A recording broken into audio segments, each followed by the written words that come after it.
మీ ఎలాంటి వ్యాపార ప్రకటనలకైనా వెంటనే మా ఛానల్ సంప్రదించండి. అందరికీ నమస్కారం. నేను శిరీష. ఈరోజు మనతో పాటు ఉన్నారు ప్రముఖ ఆధ్యాత్మికవేత్త, జ్యోతిష్య, వేద పండితులు పవన్ కుమార్ శర్మ గారు. గురుగారితో మాట్లాడదాం. గురుగారు నమస్కారం. శ్రీమాత్రే నమః. గురుగారు, ఈ నవంబర్ మాసంలో కర్కాటక రాశి వారికి ఎలా ఉండబోతుందంటారు? కర్కాటక రాశి వారికి మంచి శుభ ఫలితాలు సూచిస్తున్నాయి. జన్మరాశిలో గురుడు ఉచ్చ స్థితిలో ఉన్నాడు. అలాగే ఇప్పటిదాకా చతుర్థ స్థానంలో సంచారం చేస్తున్నటువంటి శుక్రగ్రహం 5వ స్థానంలోకి వెళ్ళడం అనేటువంటిది అద్భుతమైనటువంటి యోగాన్ని సూచిస్తున్నది. అలాగే బుధుడు కూడా పంచమంలో వక్రంలో ఉండడం అనేటటువంటిది వ్యాపారస్తులకి అద్భుతమైనటువంటి కాలం. కర్కాటక రాశి వారు విశేషంగా వ్యాపారస్తులు, అలాగే ఫ్రీలాన్సర్ అంటారు, అంటే స్వయం వృత్తులు చేసుకునేటటువంటి వాళ్ళకి, వాళ్ళ కళ ద్వారా వాళ్ళు సంపాదించేటటువంటి వాళ్ళు ఎవరైతే ఉన్నారో వాళ్ళందరికీ ఈ సమయం అనేటువంటిది చాలా అనుకూలం. ఎప్పుడైతే సూర్యుడి యొక్క ప్రవేశం పంచమంలో జరుగుతుందో అప్పుడు కొద్దిగా సంతానపరమైనటువంటి టెన్షన్లు ఏర్పడ్డాం. 16వ తారీఖు సూర్యుడి యొక్క మార్పు వృశ్చిక రాశిలోకి వెళుతున్నాడు. ఆ సమయం వల్ల కొద్దిగా సంతానపరమైనటువంటి టెన్షన్లు రావడం, అంటే మన పిల్లలు కొద్దిగా మన మాట వినకపోవడం, తద్వారా మనకేదో కొద్దిగా మనస్తాపం కలగడం, అలాగే మనం చెప్పింది వేరు, వాళ్ళు చేసింది వేరు, లేదంటే వాళ్ళకి రావాల్సిన అవకాశాలు ఏవో జారిపోయినాయి అనే అంశాల మీద మొత్తానికి సంతాన విషయంలో కొద్దిగా ఇబ్బందుల్ని, చింతని ఎదుర్కొనే అవకాశాలు సూచిస్తూ ఉన్నాయి. అంతేకాకుండా వ్యాపారస్తులకి అనుకూలమైనటువంటి కాలం.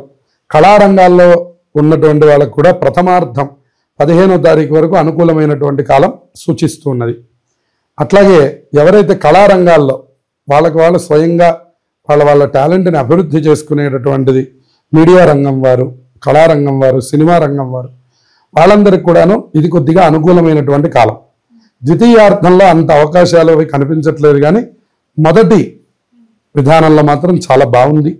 మీరు చేసే ప్రయత్నాలు కూడా ఫలించేటటువంటి అవకాశాలు ఉన్నాయి. ఏ పరంగా అయినప్పటికీ కూడాను ధనానికి లోటు లేకుండా అనుకూల సమయంలో కొద్దిగా మనకి డబ్బు వచ్చేటటువంటి అవకాశం ఉంది.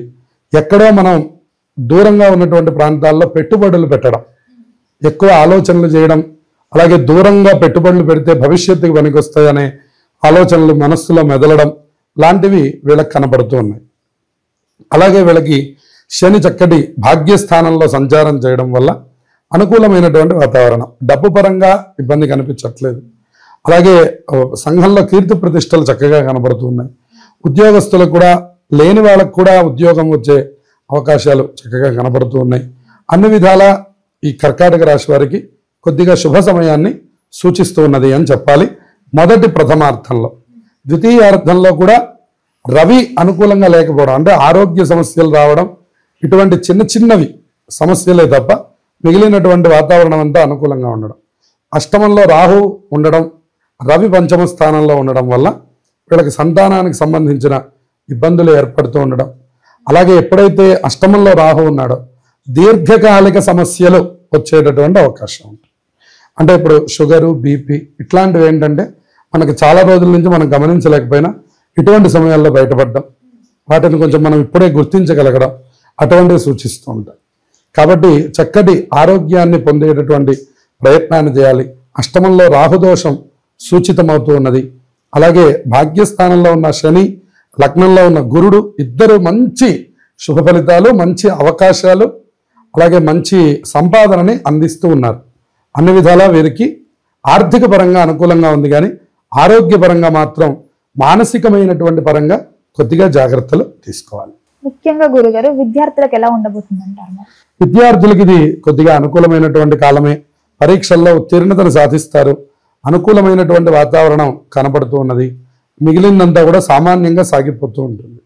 గురుగారు, ఈ రాశి వాళ్ళు ముఖ్యంగా ఏదైనా వ్యాపారం స్టార్ట్ చేయాలనుకుంటే వాళ్ళకి ఏ బిజినెస్ బాగుంటుందంటారు?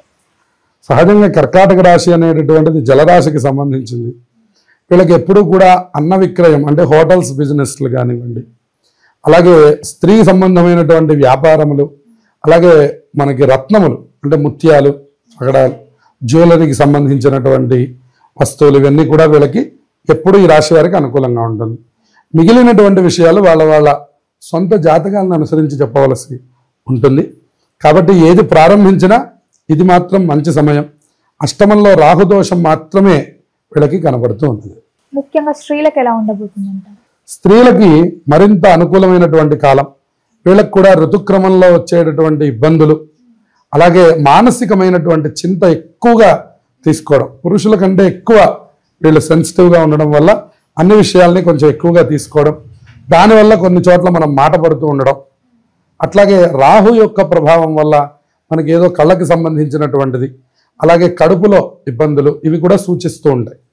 ఈ విషయాల్లో కొద్దిగా జాగ్రత్తలు తీసుకుంటే మిగిలిందంతా మహిళలకు కూడా అనుకూలమైన వాతావరణం.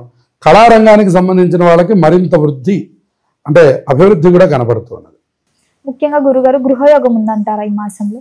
గృహయోగం వీళ్ళకి సూచిస్తూ ఉన్నది. కాకపోతే ఇప్పుడు కనుక ప్రయత్నం ప్రారంభిస్తే మాత్రం అది పూర్తయ్యే అవకాశాలు తక్కువే ఉన్నాయి. కానీ గతం నుంచి కనుక మీకు ఏదైనా జరుగుతూ ఉన్నట్లయితే మాత్రం ఇక్కడ మీకు ఆర్థికంగా బాగా సపోర్ట్ దొరికే మాసంగా ఇది చెప్పచ్చు. అంటే ముందే మీరు మొదలుపెట్టి ఉన్నట్లయితే ఇప్పుడు పూర్తవుతుంది, కానీ ఇప్పుడు మొదలు పెడితే మాత్రం కొద్దిగా కష్టం ఎదురయ్యే అవకాశం. గురుగారు ఈ మాసం అంతా ఇంకా అనుకూలంగా ఉండాలంటే ఏ దైవాన్ని పూజించమంటారు? ఎలాంటి పరిహారాలు చేసుకోవాలి? ప్రతి మంగళవారం కూడా రాహుకాలం వరకు ఉపవాసం ఉండి సాయంత్రం 4:30-5 గంటల సమయం తర్వాత ఏదైనా ఆహారం తీసుకోవడం అనేది వీళ్ళకి ప్రధానంగా చెప్పదగినటువంటి సూచన. అంతేకాకుండా రవి పంచమంలోకి వెళ్ళడం వల్ల సంతాన సమస్యలు ఏర్పడుతున్నాయి కాబట్టి ప్రతిరోజు కూడా సూర్య భగవానుడికి రాగి చెంబులో ఉన్న నీళ్లతో కనుక అర్ఘ్యం ఇచ్చినట్లయితే మంచి శుభ ఫలితాలను ఈ రాశి వాళ్ళు పొందుతారు. నవంబర్ నెలంతా కూడా ఆధ్యాత్మికమైనటువంటి మాసం కింద చెప్పాలి. ఎందుకంటే ఇందులోనే కార్తీక మాసం నడుస్తున్నది. ఇందులో అనేకమైనటువంటి పర్వదినాలు ఈ నవంబర్ నెలలో మనకి కనబడుతున్నాయి. అందులో మనం ముఖ్యంగా గమనిస్తే నవంబర్ 1వ తారీఖు కార్తీక శుద్ధ ఏకాదశి కనబడుతున్నది. దానికి మనం ఉత్థాన ఏకాదశి అని పిలుస్తారు. శ్రీ మహావిష్ణువు ఆషాఢ మాసంలో వచ్చే తొలి ఏకాదశి రోజున నిద్రలోకి శయన ఏకాదశి అనే దీంతో నిద్రలోకి ప్రవేశించి మళ్ళీ 4 మాసాల తర్వాత, అంటే శ్రావణం, భాద్రపదం, ఆశ్వీజం, కార్తీక శుద్ధ ఏకాదశి రోజున ఉత్థాన ఏకాదశి, అంటే ఈ రోజున మళ్ళీ నిద్ర లేచేటటువంటి రోజు అని చెప్తూ ఉంటారు.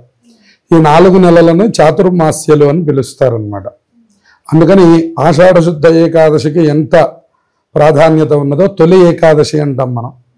అట్లాగే ఇక్కడ కూడా అంతే ప్రాధాన్యత ఉంది. అది ఈసారి మనం 1వ తారీఖు శనివారం రోజున మనం చూడబోతున్నాం. ఇక తర్వాత 2వ తారీఖు క్షీరాబ్ది ద్వాదశి అంటారు.